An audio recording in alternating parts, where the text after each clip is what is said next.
nas zonas inferiores. Eu guardava a impressão de haver perdido a ideia de tempo. A noção de espaço esvaíra-se-me de há muito. Estava convicto de não mais pertencer ao número de encarnados no mundo, e, no entanto, meus pulmões respiravam ao longos haustos. Desde quando me tornara joguete de forças invisíveis? Impossível esclarecer. Sentia-me, na verdade, amargurado, doente, nas grades escuras do horror. Cabelos eriçados, corações aos saltos, medo terrível, senhoreando-me. Muita vez gritei como louco, implorei piedade. E, e clamei contra o doloroso desânimo que me subjugava o espírito. Mas quando o silêncio implacável não me absorvia a voz estenotórica, lamentos mais comovedores que os meus respondiam-me aos clamores.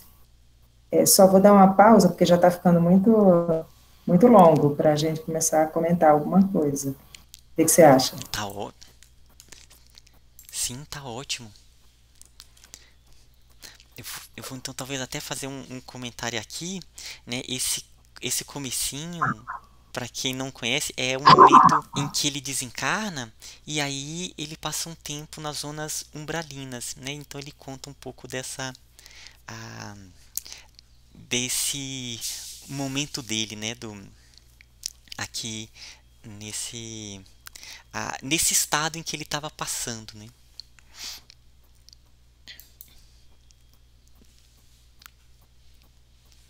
Eu acho que até acho que foi o Guilherme que comentou, é Guilherme, não é o nome? Comentou que aí Isso, era a zona vibratória em que ele estava, né? O local é a onda de pensamento, né? é isso, exatamente. Após o desencarne se dá esse processo, com base na lei universal de afinidades, né? Nós somos inevitavelmente atraídos para o local vibratório com o qual nós guardamos afinidade, né? Então, a depender daquilo que plantamos, a lei da semeadura é inescapável, né?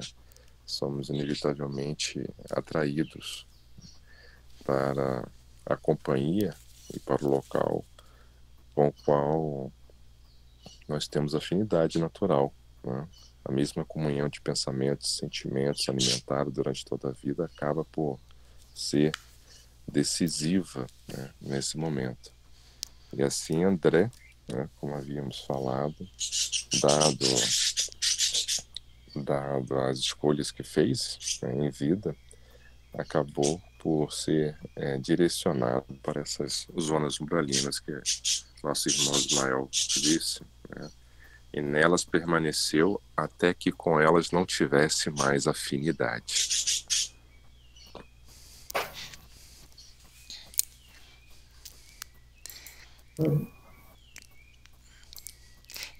Eu lembrei de um caso, eu não me lembro qual foi o livro, né? Não sei se foi o Manuel Filomeno de Miranda, em que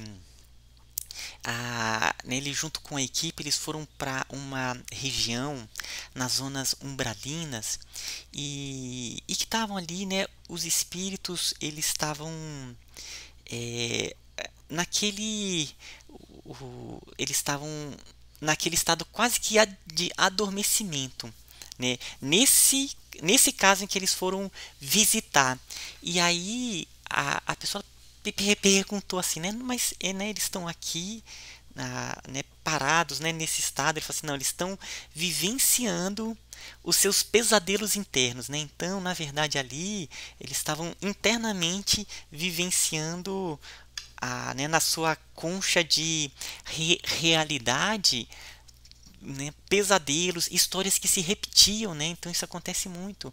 Às vezes, né, o espírito ele tem um determinado trauma, né? Às vezes um desencarne traumático, e aí ele fica preso, né? Fica preso naquela corrente de pensamento, às vezes por muito tempo, né? Então, a, é, como no plano espiritual as coordenadas espaço-temporais são totalmente diferentes, então às vezes eles ficam presos em determinado período por muito tempo, sabe? Isso é muito comum nos trabalhos mediúnicos. Às vezes aparecem espíritos que ainda estão ligados ao período lá de Roma, né, o período da Inquisição, porque eles ficam presos naquele espaço-tempo, né? Então, quando fala assim que o tempo ele continuou, eles não conseguem processar bem essa ideia.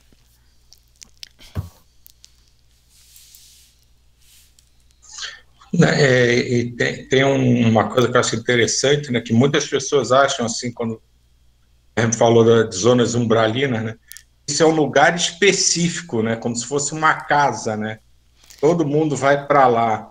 São faixas vibratórias, né, que podem estar digamos assim, em termos de localização, em qualquer espaço, onde aquela faixa está. E pode até serem intercaladas com faixas de altíssima sintonia. Mas muitas pessoas ainda têm essa percepção de que é um lugar específico, né? Acho que um pouco da formação católica de céu e inferno, que aquilo é um lugar onde quem não se equilibrou vai para aquele espaço e fica ali.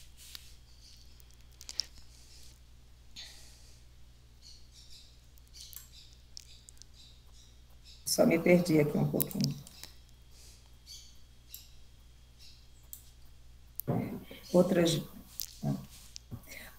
Outras vezes,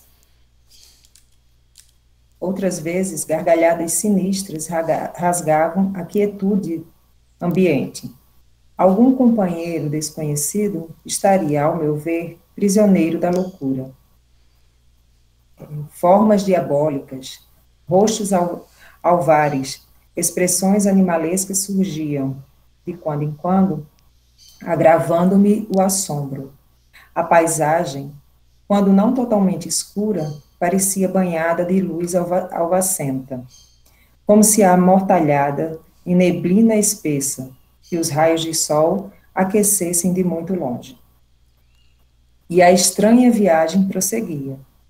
Com que fim? Quem poderia dizer? Apenas sabia que fugia sempre.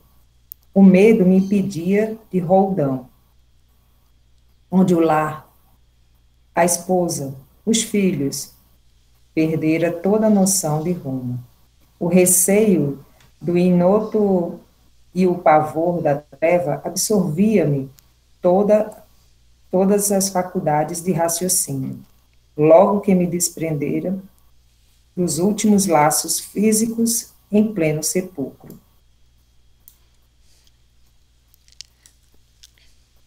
Interessante que aqui a gente vê ainda, né, a questão que ele perdeu a completa noção do espaço-tempo, né? Então ele estava ali em outras coordenadas e a estrutura perispirítica dele estava desestruturada, né?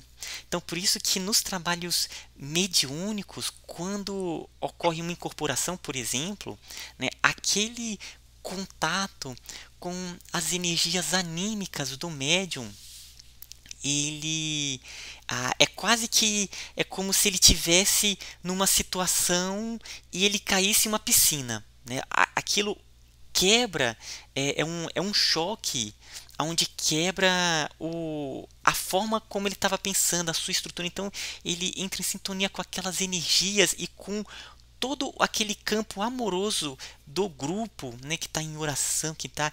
Então para ele ali é não só uma profunda reestruturação dos seus corpos energéticos, como mais facilmente ele começa a estruturar os seus pensamentos, né? Então é como se fosse aquela criança que está muito brava, aí vem a mãe e acolhe ali, né, com aquela energia. Chega a criança, ela dá aquela relaxada, né, e fala assim, não, vai acalmando.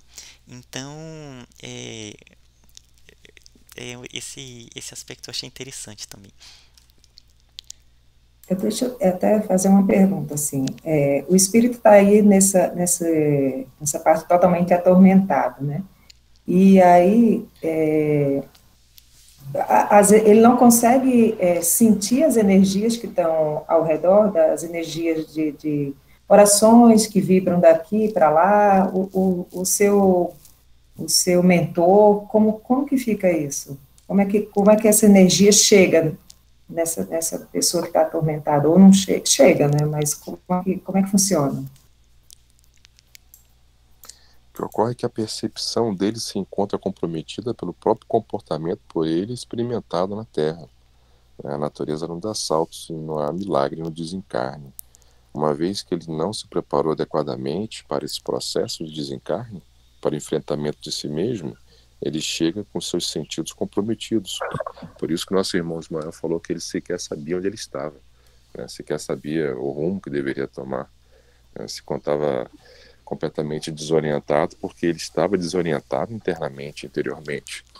Então a realidade externa reflete o caos interior por ele experimentado, né? Essa falta de percepção da realidade, né, nada mais é do que denota exclusivamente a ausência de preparo para o enfrentamento de si mesmo, para o conhecimento da sua essência, da realidade que repousa no espírito e não na matéria. Quando ele fecha os olhos, cerra os olhos para a realidade espiritual e foca somente no material, ele acaba voluntariamente eclipsando, né, a sua capacidade de percepção da realidade, chega como que cego, né, como que surdo no mundo espiritual. Então, os pedidos, as orações, toda essa energia, né, seja ela positiva ou negativa, efetivamente alcança o seu alvo, né, mas a percepção dele se encontra limitada aos limites que ele próprio se impôs, né? Então, por mais que sua mãe, nós veremos na sequência, intercedesse a seu favor, né, desde o processo que, quando o processo se iniciou na Terra de desencarne, ainda assim, né, ele não conseguia perceber as intercessões amorosas de sua mãe, dado o estado que se encontrava, né. Foi somente quando ele se permitiu modificar o seu padrão vibratório íntimo, sintonizando-se com esferas superiores, que efetivamente, abrindo seus olhos para uma nova realidade que não era mais focada nele, mas focada, né, no próximo, no mundo espiritual, na entrega, né, que se fez notar, se fez sentir, né, nele as orações de sua mãe, né? Então, a percepção da realidade está diretamente condicionada à busca, né, que empreendemos do conhecimento da verdade que repousa no espírito e não na carne. Eu também até, né, é bem isso que o Guilherme colocou, e eu vou até contar também talvez uns casos assim, né, que algo ah, que é muito importante. Então, as orações, aquilo tudo está repercutindo, né? Então, no fim das contas, é como se fosse a cada prece que você faz, é como se você estivesse envolvendo aquela pessoa. Né? Então, aqueles fluidos, mesmo que ele não percebesse, ele está sentindo aquilo e está causando mudanças, vai despertando determinados processos, para que no momento certo ele desperte. Tanto que o nosso despertar, na verdade, houve muito tempo antes, né, dos nossos espíritos, da nossa linhagem espiritual, aqueles espíritos amigos, os mentores, ali, ó, junto, irradiando e passando mensagens. É algo que vai predispondo. E algo que é muito importante é aquela lembrança, algo que faça com que ele se conecte com algo mais profundo, sabe? Então, por exemplo, nos trabalhos mediúnicos, algo que é muito importante é você conseguir, talvez, fazer com que eles se lembrem de alguma pessoa muito querida, da mãe, né? Porque essa lembrança faz ele começar a entrar em sintonia com aquelas energias de felicidade. E isso permite a conexão com os mentores, sabe? Então, às vezes é necessário aquele momento em que ele se conecta, que ele busca uma ligação um pouco mais alta e aí cria sintonia para ser auxiliado, sabe? Né, eu vou contar um último caso de um livro que é essa última, né, a trilogia do Manuel Filomeno de Miranda, que é a Transição Planetária, que é um livro belíssimo, belíssimo. Aí eu vou contar uma parte assim, né, não vai atrapalhar toda a obra, mas enfim, é um ponto que conta bem isso, que é um espírito de um rabino judeu que ele, né, tinha, assim, ele era um organizador nas regiões umbralinas de ataques. É um espírito assim muito, já há muito tempo preso naquelas frequências mais baixas. E aí o que acontece? Toda a espiritualidade preparou um momento para ele ser acolhido. Então tem todo um trabalho que é feito, é belíssima a maneira como é feita, vai se preparando, vai tirando ele do local onde ele estava lá, que ele estava lá em um local bem, tipo a fortaleza dele. E aí a espiritualidade faz com que ele acredite que eles podem invadir um determinado centro espírita. Então ele vai em pessoa lá para invadir. E aí, no fim das contas, ou quando ele entra, é feita uma estrutura que ele praticamente fica só ali, sabe? Aí ele cai numa armadilha. E no caso ali, esse trabalho foi feito pelo próprio Francisco de Assis. Todo esse trabalho era tão importante, né, esse núcleo ele ser tirado. E aí aparece a figura do Francisco de Assis, né? E aí tem uma conversa muito bacana com ele, né? E ele, vocês estão me mantendo preso aqui, tá? Aí o Francisco de Assis fala assim, não, você tem a liberdade para sair. Aí ele chega e fala assim, por favor, abram os portões para ele. Aí todo mundo, aí abre o portão, aí ele vai saindo e aí aparece a mãe dele na frente dele. E aí quando ele vê ali a mãe, aí ele vai entrando naquelas energias daquele ambiente e aí ele se desaba no choro e é auxiliado, né? Então, aí no final perguntam, né? Né, você abriu os portões? Ele falou assim, não, a ideia é que primeiro ele viesse aqui e ele recebesse essa energia, né? Porque ali já começou a causar mudanças nele, ele estava sentindo energias diferentes. Então a ideia foi manter o máximo de tempo possível ele naquelas energias, para preparar a vinda da mãe dele. Então era só esse caso que eu acho bem bacana. Se alguém quiser complementar. Eu vou só contar um casinho que a Sânia conhece, a história que é real, que foi vivenciado pela gente. Nós tínhamos, né, uma senhora, né, que começou a trabalhar para minha mãe quando eu tinha 1 ano de idade. Ficou a vida inteira trabalhando com ela. Teve uma filha que vivia com a gente, tudo direitinho. E o ano passado, né, a senhora era Maria e a filha Ana Lúcia. A Ana Lúcia teve um mal súbito no início do ano passado e desencarnou. A partir daí, nos meses seguintes, a Maria começou a ter uma deterioração da sua própria saúde, que nunca foi muito equilibrada, começou a entrar em depressão mais profunda, até que acabou piorando o estado de saúde e desencarnou próximo ao fim do ano passado.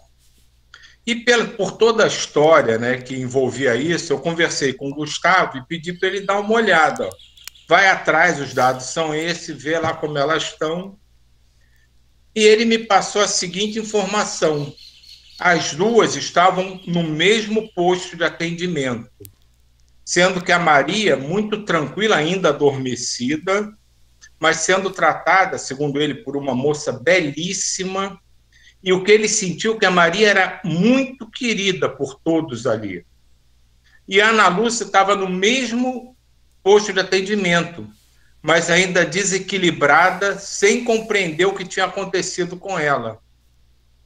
Então, é o que até o Guilherme falou, cada um monta a sua esfera, né, vibracional de acordo com o que faz, com o que pensa, podem estar no mesmo lugar, mas como se estivessem em locais totalmente diferentes. Nossa, Silvia, que bacana. É, gente, esse caso que você contou, Silvio, me lembrou de um outro caso também bem interessante, de um livro que eu li chamado O Regresso, de um espírito chamado Elizabeth. Eu acho que é O Regresso ou o Retorno, depois eu posso até olhar. E é um livro assim que ela conta as experiências dela no plano espiritual, que ela desencarnou e aí ela foi para uma cidade bem aqui bem transitória. E ali ela desencarnou com 16 anos. E ali ela começou a trabalhar como enfermeira, que era o que ela queria. E aí ela vai contando algumas experiências dela, sabe? E uma delas, né, nesse trabalho de enfermagem, ela foi para um local que era uma espécie de um cemitério, onde havia os caixões, onde estavam. E aí o mentor que estava ali conduzindo ela falou assim: isso aqui está parecendo um cemitério, né? Mas ele é um local assistencial. São espíritos que eles acreditam piamente que quando eles desencarnarem, eles vão ficar ali no túmulo até ter a ressurreição. Então, eles colocaram essa ideia tão forte, mas eram espíritos assim que já dava para ser trazido, aí eles ficaram ali. Então, assim, tinha mais ou menos uma estrutura que parecia, mas era um local assistencial. Então tinha os espíritos que iam ali dando passe, ativando, sabe? Para cada vez mais predispor aquele momento que ele talvez ele fale assim, não, pode ser que talvez esteja chegando o momento da ressurreição, né? Então é algo isso, né? As pessoas ali estavam naquele nível de pensamento, estava assessorado, né? Tava os espíritos ali dando o tratamento magnético, mas eles estavam presos naquela sua estrutura mental.